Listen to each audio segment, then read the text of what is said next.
Pozdravljeni. Pregled pomembnejšega dogajanja tega tedna začenjamo s spornimi radarji v Mariboru. Četrtkov sestanek med predsednikom uprave Iskre Dušanom Šešokom in mariborskim županom Andrejem Fištravcem ni obrodil sadov. Šešok je javnost šokiral z novim odškodninskim zahtevkom, tokrat v višini kar 735 milijonov evrov. Sicer so v Mariboru v petek izklopili sporne radarje za merjanje hitrosti. Pogodba o javno-zasebnem partnerstvu namreč ne velja več, saj jo je Iskra pred mesecem dni odpovedala. Sinočnje prvo srečanje predsednika uprave Iskre in mariborskega župana sešla sta se, da bi se dogovorila o morebitni odškodnini zaradi prekinitve pogodbe o javnem zasebnem partnerstvu, ni obrodilo sadov. Nasprotna stran prišla na te pogovore povsem nepripravljena, tudi ni predlagala nobene rešitve, tako da smo se pravzaprav po 20 minutah rešili. Zato šef Iskre danes obelodani astronomski odškodninski zahtevek. Več kot 26 milijonov evrov Iskra zahteva, ker je bila prisiljena odpovedati pogodbo. In skoraj 30krat toliko, ker v prihodnjih letih prehitrih voznikov ne bo kaznovala. V tem mesecu kazni to znese okrog 10 milijonov evrov. Po pogodbi je potem predvideno 30% zmanjšanje, to je potem pridemo na 7 milijonov in potem pomnožimo to še z 105 meseci, kot je trajanje pogodbe, in pridemo na ta znesek 735 milijonov evrov. Zdaj mi moramo najprej videti, kakšna je sploh struktura stroškov, ki so v tem denarju, ki se omenja. Jaz sem gospoda Šešoka prosil za pisen predlog, on pravi, da je pisni predlog na občini, tako da to zdaj raziskujemo, če je res na občini. Ker bi pogodbena kazen presegla kar 7 celoletnih mariborskih občinskih proračunov, se je Iskra pripravljena pogoditi in se zadovoljiti le z odstotkom. 7 milijonov evrov bi vzeli, pravi Šešok. S tem, da plačajo prvi obrok do 1.5. v višini 2 milijonov, potem pa vsak mesec do 1.10. Po 1 milijon evrov. Maribor rabi posebne rešitve. Smo zelo enostransko legalistični, ampak na ta način ne bomo ničesar uredili, glede na to, da je cel posel v osnovi sporen. Pravi župan, ki čaka na ugotovitve postopkov, v katerih protikorupcijska komisija in državno pravobranilstvo ugotavljata, ali je mogoče pogodbo o javno-zasebnem partnerstvu šteti za nično. Gre za zelo zapleteno pravno problematiko, tako da bi sedaj lahko prognozirali, kako se bodo sodni postopki iztekli, to, če me boste v naslednjem vprašanju vprašali, žal ne morem storiti. Napovedane morebitne odškodnine danes ni želel komentirati podpisnik pogodbe, nekdanji mariborski podžupan Janez Ujčič. Kar je po današnjem dnevu gotovo, pa je to, da mariborski radarji hitrosti ne merijo več. Tale server, s katerim je Iskra beležila prekrške, so namreč ugasnili. V goveji salami mariborskih košakov ni svinjskega mesa, kaže analiza Nacionalnega veterinarskega inštituta, ki je analizo naredil na izdelku iz iste serije. Švedska agencija za prehrano je namreč prejšnji teden sporočila, da so v salami slovenskega proizvajalca z oznako halal našli svinjino. Oznaka halal je za muslimane zagotovilo, da v izdelku ni svinjskega mesa in da je zakol živali potekal v skladu z muslimansko vero. Predsednik uprave Košakov je novico o tem, da je analiza salame goveji kulen pokazala, da v njej ni svinjine, izvedel prav na Švedskem. Tja je odpotoval, da bi kupca prepričal o nadaljnjem sodelovanju. Jaz samo v tem trenutku vem, da so analize pokazale, da mi smo odgovorni do potrošnikov, da v tem izdelku, ki je prišel do nas iz Švedske, ni svinjskega mesa. Ker je analizo opravil Nacionalni veterinarski inštitut v Ljubljani z vsemi potrebnimi referencami, v Košakih ne razmišljajo o tem, da bi izdelek analiziral še kak evropski inštitut. Vsa serija bi morala biti narejena iz enake vsebine in biti pravzaprav v analizi identična.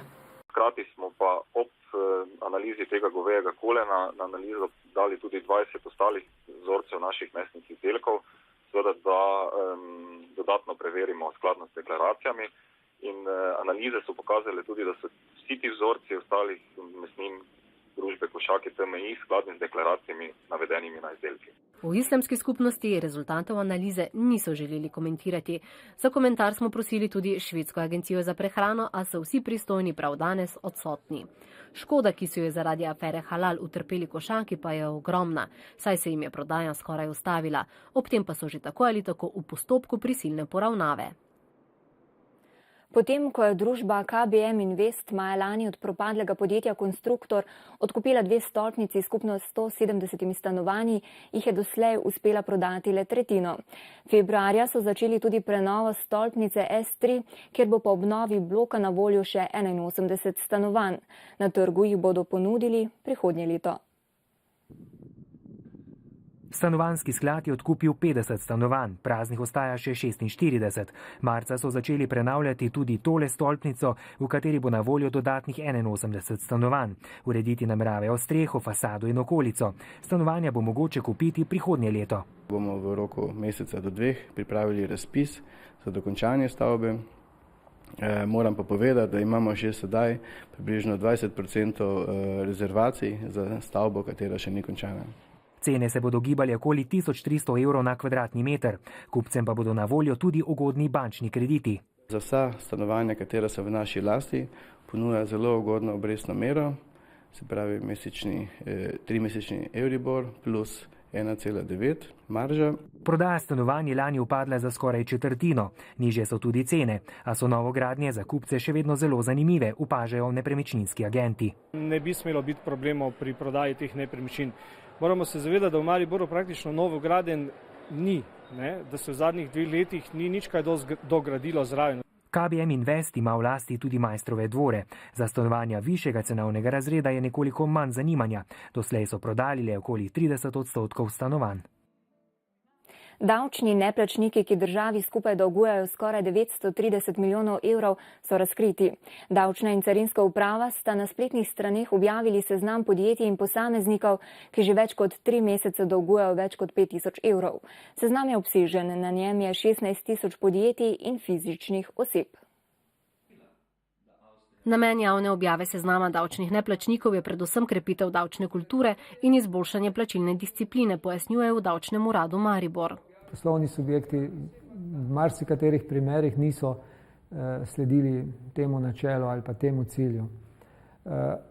Tudi naši številni ukrepi davčne izvršbe, torej blokade računov, rubljenje premoženja, v marsikaterih primerih niso bili učinkoviti iz preprostega razloga, ker imajo mnogi poslovni subjekti račune v tujini, premično premoženje pa imajo torej, ali na leasing ali napisano na druge osebe. A v zbornici računovodskih servisov dvomijo, da bodo neplačniki dolgove poravnali samo zaradi javne objave.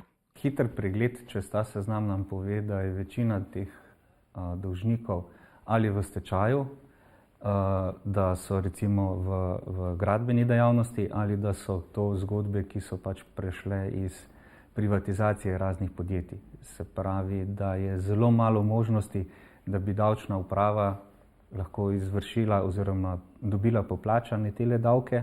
Mislim, da je dobro, zato ker naj se ve, naj vejo vsi.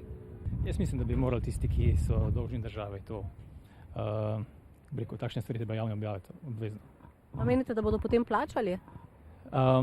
Nekateri ja, večina pa ne. Naj se ve, Brez besed sem, no. Zdaj, da bi bil jaz med njimi, pa da me še objavijo, vse me ne bi bilo sram. Glede na to, koliko je dolžnikov, vse je povezano, en z drugim. V Mariboru je davčnih neplačnikov kar 2287, državi dolgujejo skupno kar 137 milijonov evrov. Med neplačniki je tudi medijsko podjetje Tele59. Mi smo definitivno med tistimi, ki se v celoti zavedamo in v celoti priznavamo dolg, ampak zagotovo smo pa tudi med tistimi, ki iz objektivnih razlogov tega dolga ne morejo poravnati. Tistim zavezancem, ki davka niso zmožni plačati zaradi objektivnih razlogov, na katere sami niso mogli vplivati, pa zakonodaja daje možnost odpisa oziroma obročnega plačevanja dolgov. Na rektorski konferenci v Mariboru so se srečali rektorji Mariborske, Ljubljanske, Primorske in Novogoriške univerze. Zahtevajo ureditev financiranja javnih univerz s posebnim zakonom o univerzi. Ta bi prinesel tudi strategijo razvoja visokega šolstva. Prizadevali si bodo tudi za izločitev univerz iz sektorja javnih uslužbencev. Poudarili so še, da jim velike težave prinaša nova delovna zakonodaja. Ob zmanjšanju financiranja na javnih univerzah ni več nobenih rezerv, vrstijo Bojijo se odpuščanja, hkrati pa so povečali obseg dela zaposlenih. S tem pa se po mnenju rektorjev dogaja stagnacija pedagoškega dela. Poročali smo, da je pediatrinja Zlatka Kanič, nje je direktor Mariborskega kliničnega centra, ta teden izdal sklep o suspenzu pogodbe o zaposlitvi za 4 mesece. Zdravniška zbornica je namreč januarja odločila, da Kaničevi zaradi večje strokovne pomanjkljivosti pri zdravljenju Bora Nekrepa za 4 mesece odvzame zdravniško licenco. Za zdravnico to pomeni, da v tem času ne sme upravljati dela in ne prejema plače. Za kliniko pa, da so ob že tako veliki kadrovski stiski zdaj ostali še brez ene zdravnice. Predstojnica klinike za pediatrijo je nad odločitvijo o suspenzu sodelavke danes upravičeno zaskrbljena. Dr. Kaničeva je delala na delovnem mestu v naši enoti za intenzivno terapijo, nego in terapijo, kjer je potrebno imeti posebna znanja, predvsem pa izkušnje, kar pomeni, da takega delovnega mesta oziroma človeka, ki dela na takem delovnem mestu, ne moremo nadomestiti od danes na jutri. Težave so tako nastopile že v tem tednu oziroma takoj po njenem odhodu. Problem je, da so v tem času naši ljudje zdaj že pravzaprav skoraj 1 leto izvajajo tudi transporte najtežje bolnih otrok k sebi, kar dodatno pomeni, da je potrebna vsak dan dodatna ekipa, ki pač to delo opravlja 24 ur na dan. Ali bi lahko Kaničeva kljub odločbi zbornice tudi brez licence pod nadzorom mentorja še naprej opravljala svoje delo, nam danes od vodstva ni uspelo izvedeti. Velika večina naših kolegov je presenečena nad to odločitvijo, jo je na nek način sprejela. S tem pa so sprejeli tako predstojnica še dodatne obremenitve in posledično s tem tudi določeno tveganje. Kadrovski manko pa bodo skušali pokriti v čim večji meri z ljudmi, ki so seveda sposobni opravljati to delo. Svet za preventivo in vzgojo v cestnem prometu Maribor je skupaj z Javno agencijo za varnost v prometu že 21. leto zapored v središču Maribora pripravil vzgojno preventivno akcijo Bistro glavo varuje čelada. Namenjena je predvsem osnovnošolcem, ki kolesarijo, saj so prav oni v pomladnih in poletnih mesecih redni udeleženci v prometu. Kakih 140 učencev iz 13 mariborskih osnovnih šol je v središče Maribora prikolesarilo v popolni opremi s kolesarskim izpitom in seveda nepogrešljivo čelado. Ker mi je všeč, na prostem lahko sem malo hitrejši. Pa nosiš čelado? Ja, vedno. Zakaj? Zaradi varnosti in da vem, da sem siguren, da če padem, da mi čelada varuje glavo. Si že kdaj padel s kolesom? Seveda. In? Ja, se zgodi, samo čelada varuje. Si imel tudi takrat, ko si padel na glavi čelado? Seveda. Od začetka že vem, odkar sem začel voziti kolo, jo že imam na sebi. Pa vedno, kaj grem s kolesom, tudi če se doma vozim, jo imam gor. O tem že govorimo od vsega začetka. V 5. razredu, ko imamo kolesarski izpit, še damo poseben poudarek temu in uporabljamo kolesarsko čelado. In tudi otroci so jo vzeli za svojo. Z uporabo zaščitne čelade enostavno ne preprečimo samega dogodka, torej nesreče, ampak preprečimo pa hujše posledice. Predvsem uporabljajo kot ne. In tudi na zadnjih sedežih, ko vozijo starejši, naprimer starši, na zadnjih sedežih otroke tudi tam imajo čelade, tako da upoštevajo. Mlade bistre glave so se na preventivni akciji preizkusile v spretnostni vožnji. Hkrati so jim strokovnjaki svetovali, kako varno kolesariti, kakšno opremo potrebujemo na kolesu in kako pravilno namestiti čelado, da so posledice padcev čim manjše. Udeleženci so si za nagrado prislužili povsem nove čelade. Osnovnim šolam smo podarili skupaj 220 kolesarskih čelad. Imenitno darilo? Ja. Si bil vesel? Ja. Da bi bile bistre glavce, ki že kolesarijo same, čim bolj varne, so jih policisti in redarji spremljali tudi na vožnji po Mariboru in jih opozorili, kje kolesarjem grozi največ nevarnosti. Smučarji so letos skupaj z RTV Slovenija in spletnim portalom Dobro jutro Slovenija že 22. izbirali slovensko najsmučišče med malimi, srednjimi in velikimi smučišči. Ker veljamo za smučarski narod in mnogi začno smučati že v zgodnji mladosti, se vse več smučist prizadeva pridobiti naziv, ki potrjuje, da je družini prijazno. Mednje se uvršča celjska Koča, ki je zmagala tudi v kategoriji malih smučarskih centrov. Smučarski centri so letošnjo zimo dobro izkoristili. Sneg je na smučišča privabil več smučarjev kot lani, a samo sneg ni dovolj, dobro vedo na Celjski koči, kjer so dobili kar 2 laskava naslova. So najboljši med majhnimi smučarskimi centri in hkrati družini prijazno smučišče. In to že drugič zapored. Razen prijaznosti in primernosti tega smučišča za družine je tudi cenovnega vidika primerno. Največkrat se odpravimo na Cerkno, tudi na Golte, hodimo zdaj na dopust, tako da s temi smo zelo zadovoljni. No. Katero smučišče ti je najbolj všeč? Golte. Golte. Že upaš na vse proge? Ja. Je pa sestrica? Tudi. Največ ljubiteljev zimskih radosti je tudi letos smučalo na mariborskem Pohorju. Žičničarji pa so skupno prepeljali 1 300 000 smučarjev. Število po 2 sezonah spet narašča, ugotavljajo. Z izkupičkom so zadovoljni tudi v smučarskem centru Cerkno, ki je že 3. leto zapored najboljše med velikimi smučarskimi središči. V danih razmerah smo zadovoljni. Je pa res, da po naših statistikah je bilo letos, recimo če je lansko leto 66% sončnih dni, jih je bilo letos samo 39. Tako da na finančnem usplenu delno se pozna, ampak za naše goste pa to, pa jaz verjamem, da je letošnja sezona ena izmed boljših sezon. Že vrsto let je na prvem mestu predvsem prijaznost, uslužnost in raznolikost ponudbe posameznega smučišča. Seveda je tukaj zelo pomembna gostoljubnost, odnos zaposlenih na smučišču do smučarjev, posebej so na to občutljive družine. S podelitvijo nagrad najboljšim smučiščem in wellness centrom pa se že začenja lov na priznanje v akciji Naj kopališče. V Mariboru so se v petek s knjižnim sejmom na Grajskem trgu začeli 16. slovenski dnevi knjige. Potem, ko je festivalski programski odbor lani za osrednjo temo izbral metaforo, bo letos glavna tema, kako odzivna je literatura, bodisi slovenska, bodisi tuja, na aktualna družbena dogajanja. Potem, ko je bila vsa Slovenija na več vstajah na nogah in se borila proti nepravični državi, je čas zrel tudi za akcijo v literaturi. Tak je tudi slogan 16. slovenskih dnevov knjige v mariborski ediciji. Zanimalo nas bo, če literatura, ki nastaja danes, če še ima kakršnokoli moč karkoli spremeniti v zavesti, v mišljenju posameznika, torej ali je lahko na nek način še vedno subverzivna, kot je v preteklosti angažirana literatura velikokrat bila. Polizanec, ki tu stoji, je direktor, ki nam govori, mesec sta še nebo plače. Umetniki in kulturniki do protestov niso bili brezbrižni. Sem na 4 in na mikrofon sem jih naučila internacionalno. Stanite v suženstvo zakleti. Uradna slovesnost ob odprtju dnevov knjige je bila v Univerzitetni knjižnici Maribor, kot je to že navada. Tokrat so tamkaj pripravili literarno-dokumentarno razstavo Časi pomanjkanja.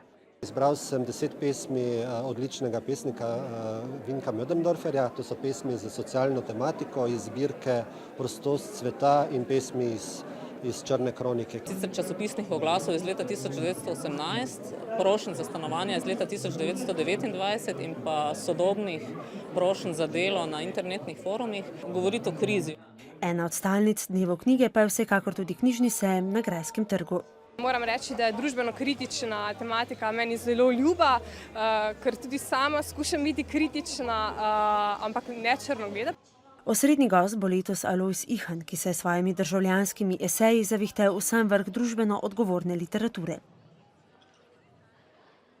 V Univerzitetni knjižnici Maribor pa so v letošnjem jubilejnem letu, ko praznujejo 110-letnico svojega delovanja, prejeli in popisali milijonti izvod gradiva.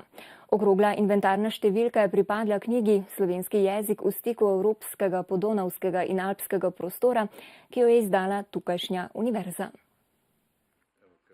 Tako je svoje mesto na policah Mariborske univerzitetne knjižnice našla milijonta knjiga. Za primerjavo leta 1903, ko je bila ustanovljena njena predhodnica, je knjižnica premogla 312 popisanih izvodov.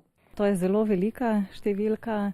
Mi smo po zakonu tudi druga depozitarna knjižnica v Sloveniji. To pomeni, da prejemamo drugi obvezni izvod, ki ga moramo hraniti kot arhivski izvod. Takih imamo na leto približno 10 000.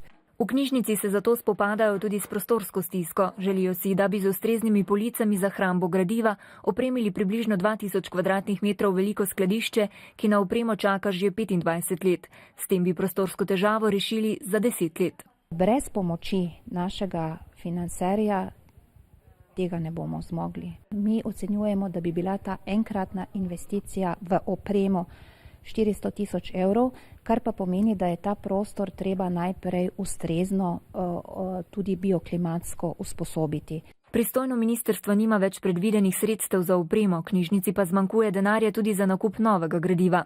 Ta se je v primerjavi z lani prepolovil. Letos bodo lahko kupili le okoli 2500 knjig.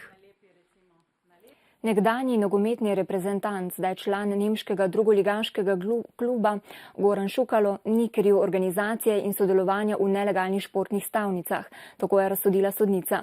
Soobtoženemu Zvonku Hajšku pa je dosodila 2 leti zapora in še denarno kazen v višini slabih 34 000 evrov. Stol, kjer bi moral danes sedeti Goran Šukalo, je bil prazen, se ne bi medtem, ko je sodnica brala sodbo, že treniral v svojem klubu v Nemčiji. Sicer pa je Šukalo v sklepnem zagovoru priznal, da je igral športne stave, vendar zgolj zase.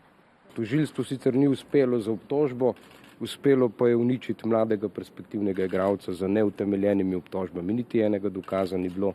Tožilka pa mu je očitala, da naj bi organiziral stave skrbe za vplačila ter terjal dolgove. V fond pa naj bi vplačal kar 5,5 milijonov evrov, zato je že napovedala pritožbo. Jaz se z odločitvijo sodišča ne strinjam in sem že zdaj v razpravni dvorani napovedala pritožbo zoper sodbo. Prav tako se bo pritožil tudi odvetnik Hajška, ki trdi, da je naša zakonodaja v nasprotju z evropsko. Sicer je moj klient odsedel vse, kar se mu je naložilo, ker je krivično sedel, zato sledi pritožba. Menim, da to dejanje ni kaznivo dejanje.